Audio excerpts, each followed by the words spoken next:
안녕. 잘 자.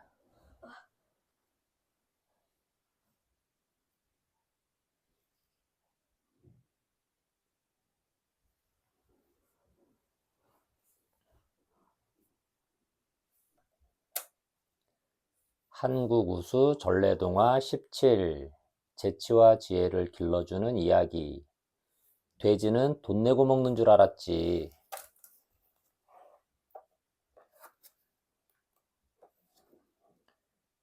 옛날 어느 마을에 가난한 선비가 살고 있었어요. 선비, 옛날 학식은 이때 벼슬하지 않은 사람. 그 선비는 하는 일 없이 노는 걸 무척 좋아했지요. 오늘은 또 어디 가서 놀까?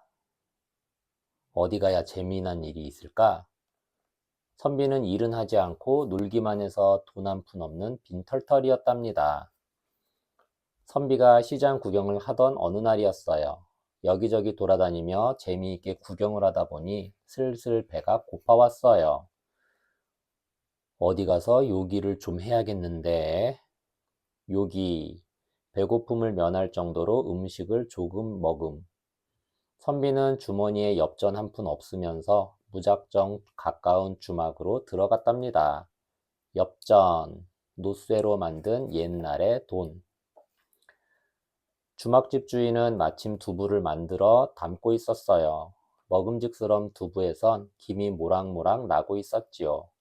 선비는 군침을 꼴깍 삼키며 주인의 눈치를 슬쩍 보았어요.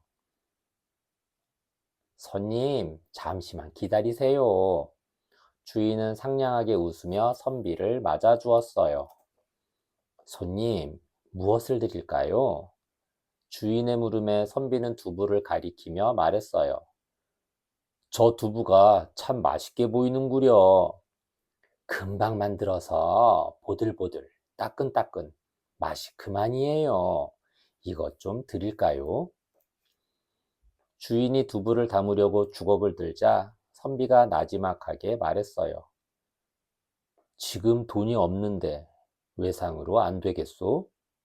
외상, 값을 나중에 치르기로 하고 물건을 사거나 파는 일. 그 순간 주인의 얼굴이 쌀쌀맞게 변했어요. 뭐라고요? 외상으로는 안 파니 딴 데 가서 알아봐요.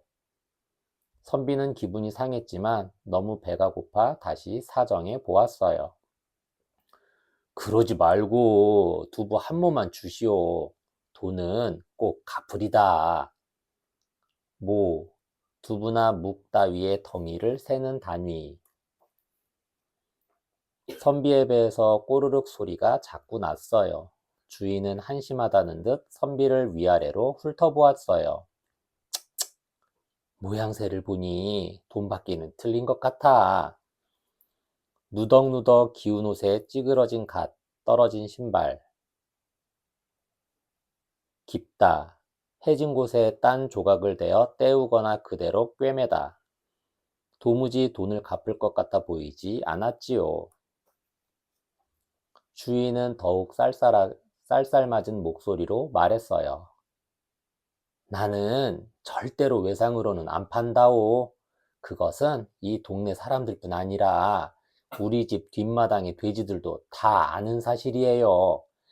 그러니 그만 가보세요. 선비는 슬그머니 화가 나기 시작했어요. 인심 한번 고약하네.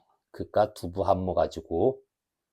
인심, 남의 딱한 사정을 헤아려주고 도와주는 마음, 인정. 그러자 주인도 지지 않고 대꾸했어요. 그깟 두부라고요? 두부 한 모를 만들려면 땀을 10동이나 흘려야 한다고요. 한 푼도 없는 빈털터리 주제, 외상이라니. 동이, 둥글고 배가 부르며 아가리가 넓고 양 옆에 손잡이가 달린 물 깃는 데 쓰는 그릇. 공짜로 달라는 것도 아니고 나중에 갚는다잖소. 선비는 다시 사정을 해보았어요. 손님은 얻어먹는 것이 일일지 모르지만 난 돈 받고 파는 게 일이에요. 주인은 선비 앞에서 앞치마를 탁탁 털고는 부엌으로 휙 들어가 버렸어요. 할 말을 잃은 선비는 고픈 배를 움켜쥐었어요. 그러고는 처마 밑에 쪼그리고 앉았지요. 처마, 지붕이 돌이 밖으로 내민 부분, 고소한 두부 냄새가 콧구멍으로 솔솔 풍겨왔어요. 아이고, 먹고 싶어라. 선비의 뱃속에서는 자꾸 꼬르륵 소리가 났어요. 얼마 뒤, 뒷마당 쪽에서 꿀꿀거리는 소리가 들려왔어요. 얘들아, 빨리 따라와. 엄마 돼지와 아기 돼지가 코를 실룩거리며 몰려들었어요. 꿀꿀꿀, 아가들아, 여기 맛있는 두부가 있네. 엄마 돼지가 아기 돼지들을 데리고 두부 그릇 쪽으로 갔어요. 선비는 돼지들을 가만히 지켜보고 있었어요. 꿀꿀꿀, 아가들아, 많이 먹어라. 오늘은 재수가 좋구나. 엄마, 아주 맛있어요. 꿀꿀꿀. 돼지들은 두부를 정신없이 먹어댔어요. 선비는 돼지들이 두부 먹는 것을 부러운 듯 쳐다보고만 있었답니다. 선비의 배에서는 여전히 꼬르륵 소리가 났어요. 목구멍으로는 침이 꼴깍꼴깍 넘어가고 있었고요. 차라리 내가 저 돼지였으면 좋겠구나. 맛있는 두부를 실컷 먹을 수 있을 테니. 선비의 마음도 모르는 돼지들은 순식간에 두부를 다 먹어 치웠어요. 엄마, 이 두부 우리가 먹어도 되는 거예요? 그럼 통통하게 살찌면 주인 아주머니도 좋아하실 거야. 그때 물을 길어오던 주인이 이 광경을 보았어요. 아니, 이놈들아, 지금 뭘 먹고 있는 거야? 주인은 허둥지둥 달려와 돼지들을 쫓으며 소리쳤어요. 어서 비키지 못해? 이 못된 돼지들아. 아이고, 내 두부. 아이고, 아까워라. 주인은 빗자루를 들고 돼지들을 때리기 시작했어요. 꿀꿀꿀, 아가들아, 어서 도망가자. 이 두부는 우리 것이 아니었나 봐. 돼지들은 쏜살같이 뒷마당으로 달아나 버렸어요. 주인은 처마 밑에 앉아있는 선비에게 눈을 흘기며 화풀이를 했어요. 돼지들이 두부를 다 먹어치우도록 그냥 보고만 계셨소? 그러자 선비는 비아냥대며 대답했어요. 비아냥대다. 얄밉게 남을 비웃으며 놀리다. 아까 아주머니가 그러지 않았소? 외상을 안 하는 것은 이 집 돼지들도 다 아는 사실이라고. 나는 돼지들도 미리 돈 내고 먹는 줄 알았지 뭐요. 선비의 말을 들은 주인은 아무 말도 못하고 말았답니다. 엄마 아빠랑 함께 읽어요. 돼지는 돈 내고 먹는 줄 알았지. 옛날 옛적 선비와 두부 이야기. 돼지는 돈 내고 먹는 줄 알았지는 조선시대 후기 시인 정수동의 일화로 전해져 오는 이야기 가운데 하나입니다. 정수동은 양반이 아닌 중인이었지만 재주가 뛰어나 많은 사람들의 사랑을 받았다고 합니다. 성격이 호탕하고 얽매이기를 싫어하여 평생을 떠돌며 살았다고 전해집니다. 그의 재치를 알 수 있는 어린 시절의 유명한 일화가 있습니다. 어느 여름날 글공부를 하던 정수동은 졸다가 훈장님께 매를 맞았습니다.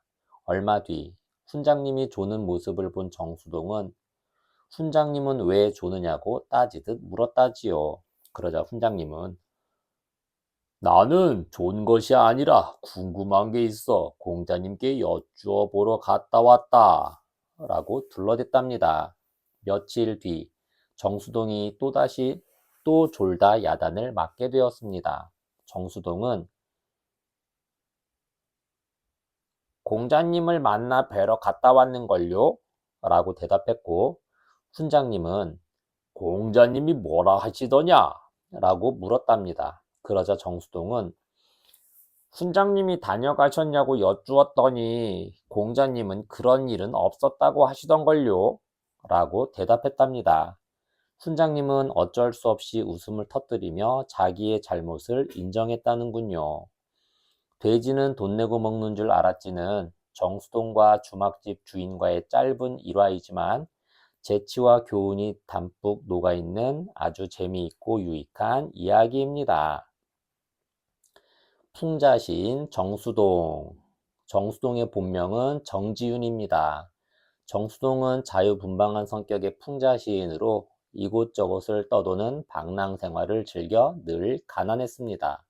사회의 모순에 실망을 느껴 마치 미친 사람처럼 행동했고 권력이나 돈에 대해 날카로운 풍자와 야유로 대응한 많은 일화가 전해지고 있습니다. 그의 시는 번거로운 문장이나 형식을 따르지 않고 간결하면서도 높은 격식과 가락을 담고 있습니다. 당시에 김정희, 김은근 등과 사이좋게 지냈으며 자유롭게 살다가 과음으로 세상을 떠났습니다.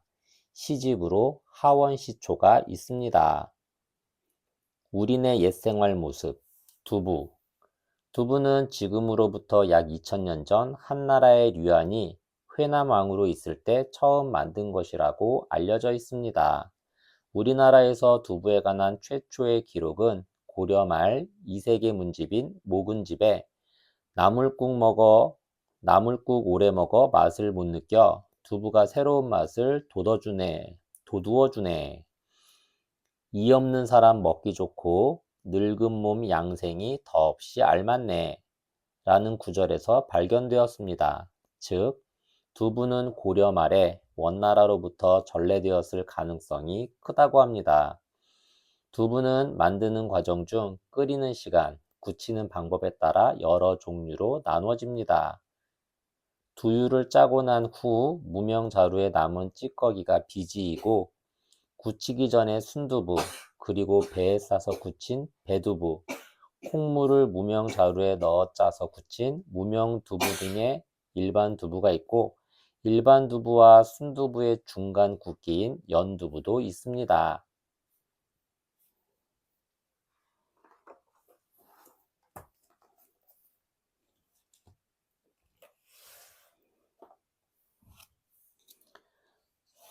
돌아다니면서 노는 걸 좋아하는 어느 선비가 시장 구경을 갔어요. 여기저기 돌아다니며 재미있는 구경을 하다 보니 슬슬 배가 고파졌어요.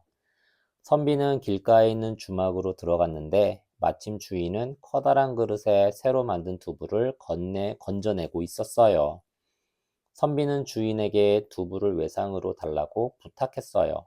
주인은 선비가 돈이 없다는 걸 알고 냉정하게 말했지요. 자기는 절대로 외상 거래는 안 한다고 말이에요. 그러면서 그건 자기 집 뒷마당의 돼지들도 다 안다고 말했답니다. 주인이 다시 부엌으로 들어가자 선비는 두부 냄새만 맡고 있었어요. 그런데 뒷곁에서 엄마 돼지가 아기 돼지들을 데리고 나오더니 다짜고짜 두부 그릇에 코를 박고 꿀꿀거리며 두부를 먹기 시작한 거예요.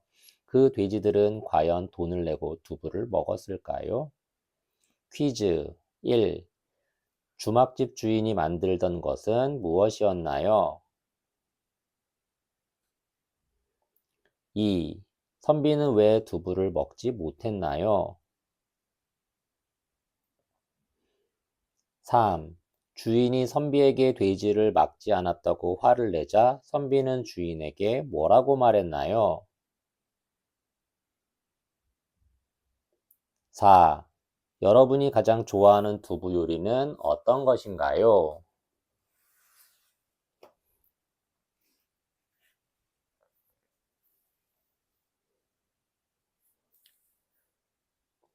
한국우수 전래동화 18. 오순도순 가족애를 깨닫는 이야기. 며느리 방귀.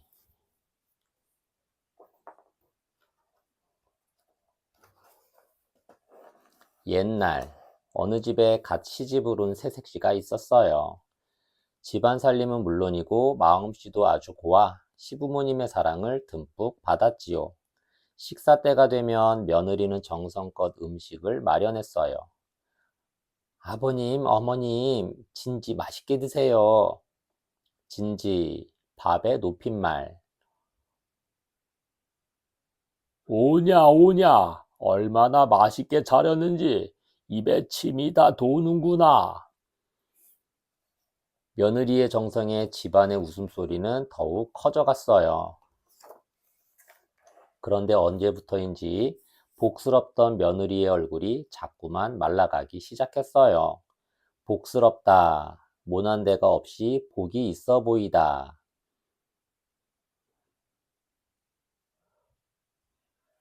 얘야, 어디 아픈 게냐? 그럼 보약이라도 먹어보렴. 보약, 몸을 보호하는 약. 시부모님이 보고 싶어서 그러면 어서 다녀오고. 시부모님이 걱정을 했지만 며느리는 고개만 절레절레 흔들었어요. 식구들 모두 걱정이 이만저만이 아니었답니다. 하루는 도저히 참지 못하고 시어머님이 물었어요. 그러지 말고 오늘은 그 이유를 속 시원히 말해보거라. 며느리도 더 이상은 감출 수가 없었는지 마음을 먹고 이야기했어요. 사실은 시원하게 방귀를 낄 수가 없어서랍니다. 하하하하, 호호호호. 며느리의 말에 다들 웃음을 터뜨리고 말았어요. 방귀란 끼면 되는 거지 뭐가 걱정이란 말이냐? 그게 보통 방귀와는 다르게 아주 세거든요. 아무 걱정 말고 속 시원히 끼거라. 사람이면 누구나 다 끼는 방귀인데 세봤자지. 그럼 놀라지 마십시오. 먼저 아버님은 문고리를 잡으세요. 어머니는 소뚜껑을 잡으시고 서방님은 기둥을 끌어안으세요.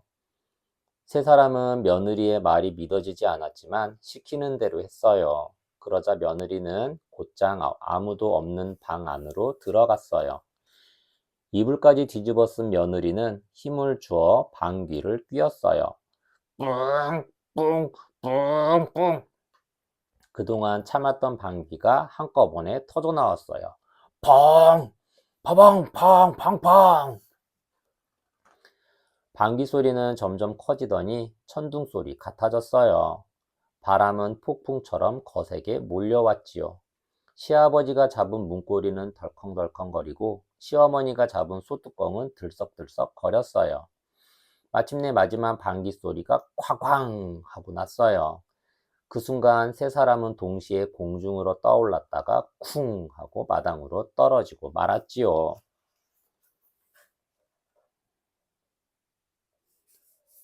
아이쿠, 이놈의 방귀가 사람 잡네. 세 사람은 어이가 없어 한참 동안 며느리를 바라보았어요. 괜찮으세요? 어머니, 아버지. 네 눈에는 이게 괜찮게 보이냐?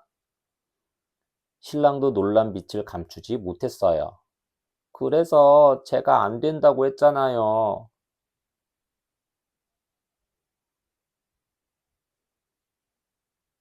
이렇게 센 방귀일 줄 누가 알았소? 며느리는 창피한 마음에 어쩔 줄 몰라 했어요. 며느리의 방귀 소리에 놀란 시부모님은 마음이 바뀌었어요. 그렇게 사랑스럽던 며느리가 마치 괴물처럼 보였거든요. 안 되겠다. 너와 함께 살다가 집마저 날려버리고 말 거야. 며느리는 집에서 쫓겨나고 말았어요. 신랑이 아무리 부모님께 빌었지만 소용이 없었어요. 며느리는 작은 보따리를 가슴에 안고 울면서 집을 나섰어요. 보따리, 보자기에 물건을 싸서 꾸린 뭉치.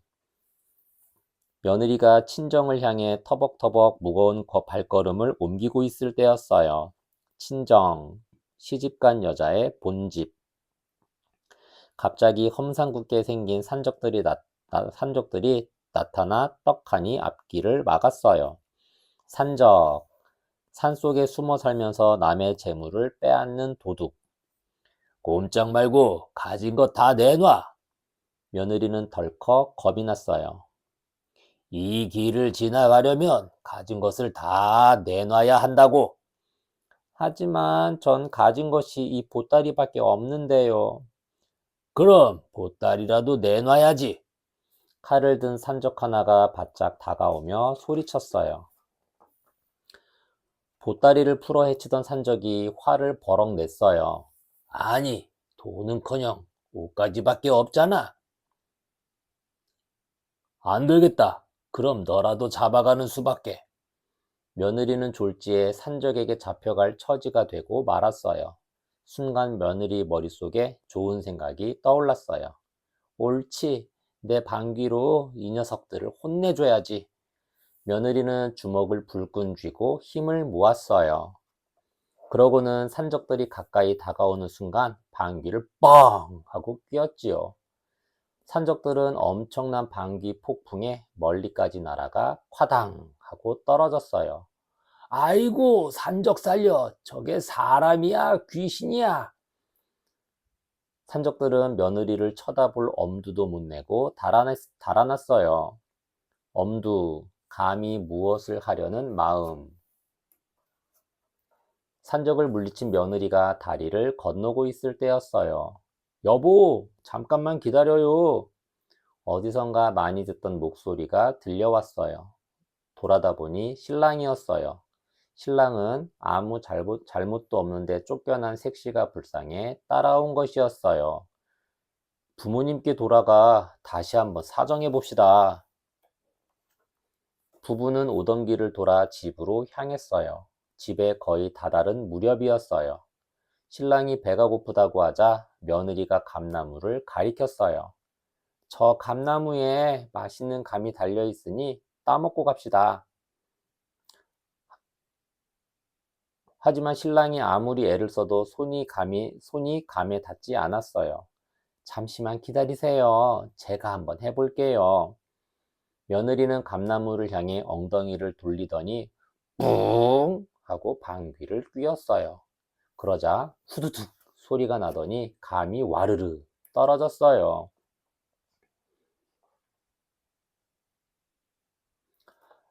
예, 며느라가야. 우리가 잘못했구나.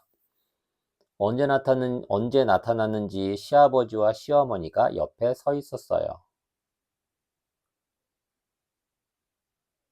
배고픈 사람을 도와주는 좋은 방비라는 걸 몰랐구나. 감을 줍고 있던 며느리는 수줍어서 고개를 숙였어요. 이젠 네 마음대로 방귀를 뀌려무나. 그 대신 방귀를 뀌기 전에는 꼭 말을 해야 한다. 뭐든지 붙잡고 날아가지 않게 말이다. 그 뒤로 며느리는 마음껏 방귀를 뀌며 잘 살았답니다.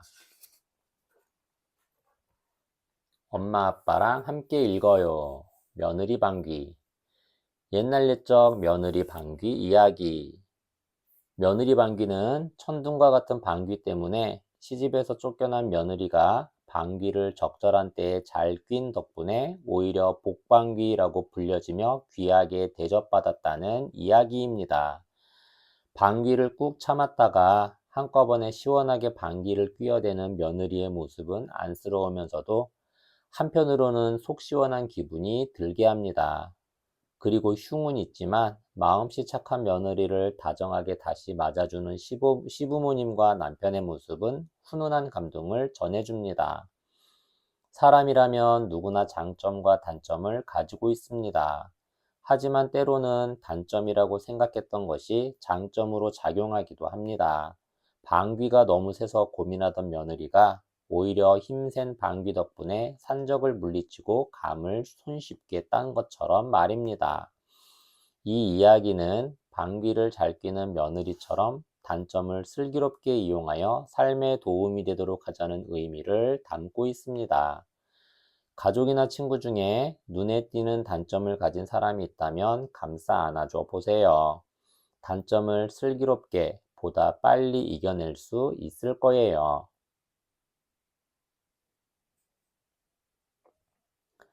옛 이야기 속의 방귀. 일반적으로 며느리가 방귀를 잘 낀다는 것은 점잖지 못한 행위가 되고 흉이 되지만 우리의 옛 이야기 속에서는 이런 일이 오히려 장점으로 그려졌답니다.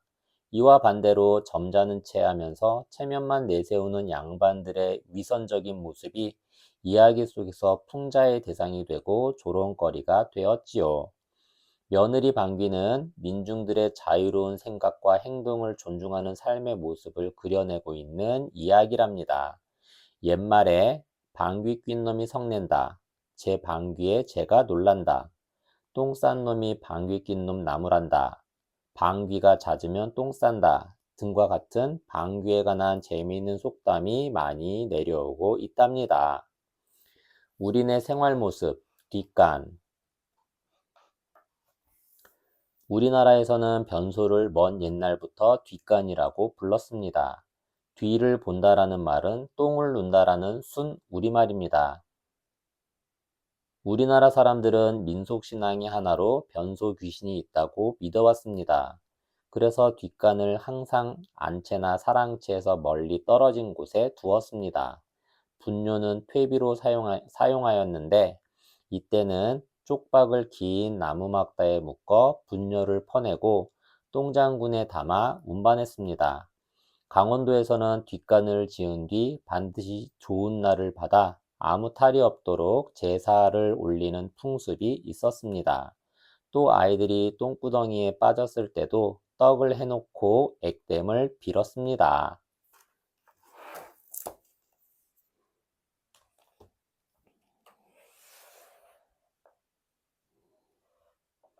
옛날 옛적에 갓 시집을 온 예쁜 며느리가 있었어요. 일도 잘하고 마음씨도 고운 며느리는 남편과 시부모님의 사랑을 듬뿍 받았답니다. 그런데 며느리에게는 남모를 큰 고민이 있었어요. 그것은 뿡뿡 나오는 방귀의 바람이 무척 세다는 것이었어요. 며느리의 고민을 안 시부모님과 남편은 웃으며 방귀 뀌는 것을 허락했어요. 그깟 방귀가 세봤자 얼마나 셀까 하는 생각에서였지요. 며느리는 방귀를 뀌기 전에 시아버지는 방문고리를, 시어머니는 소뚜껑을, 남편은 집 기둥을 끌어안고 있으라고 말했어요. 뿡! 뿡! 며느리가 방귀를 힘차게 뀌기 시작했어요. 그런데 글쎄, 방문의 방귀의 바람에 모두들 문 밖으로 휙 날아가 버렸지 뭐예요. 결국 고약한 방귀 때문에 며느리는 집에서 쫓겨나고 말았어요. 눈물을 흘리며 집을 떠난 며느리는 어떻게 되었을까요? 퀴즈 1. 시집을 온 며느리는 왜 얼굴이 창백해지고 몸이 마르기 시작했나요? 2. 며느리는 왜 시아버지는 방문고리를 잡고 시어머니는 소뚜껑을 잡고 남편은 집 기둥을 끌어안으라고 했을까요? 3. 집을 떠난 며느리가 방귀로 한 일들은 무엇이었나요? 4. 집으로 돌아오게 된 며느리에게 시부모님은 며느리 방귀를 뭐라고 말했나요?